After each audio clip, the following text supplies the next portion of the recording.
दही का मूल्य। जब एक शख्स लगभग 35 वर्ष के थे, तब उनकी पत्नी का स्वर्गवास हो गया था।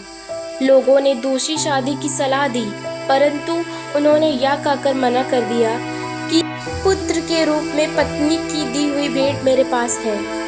इसी के साथ पूरी जिंदगी अच्छे से कट जाएगी।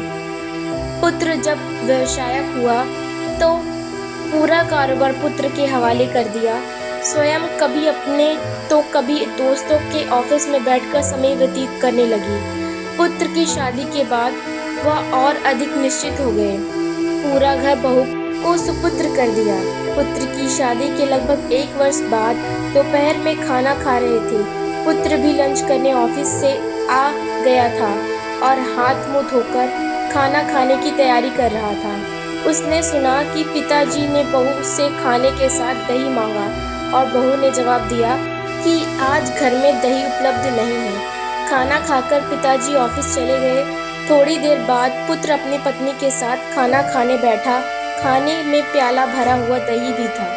पुत्र ने कोई प्रतिक्रिया नहीं दी और खाना खाकर स्वयं भी ऑफिस चला गया। कुछ दिन बाद पुत्र ने अपने पिताजी से कहा, पापा, आज आपको कोर्ट चलना है। आज आपका विवाह होने जा रहा है। पिता ने आश्चर्य से पुत्र की तरफ देखा और कहा, बेटा, मुझे पत्नी की आवश्यकता नहीं है और मैं तुझे इतना स्नेह देता हूँ कि शायद तुझे भी माँ की ज़रूरत नहीं है। फिर दूसरा विवाह क्यों? पुत्र ने कहा, पिताजी, ना तो मैं अपने लिए माँ ला रहा हूँ, ना आपके लिए पत्नी। मैं तो केवल आपके लिए दही का इंतज़ाम कर रहा हूँ।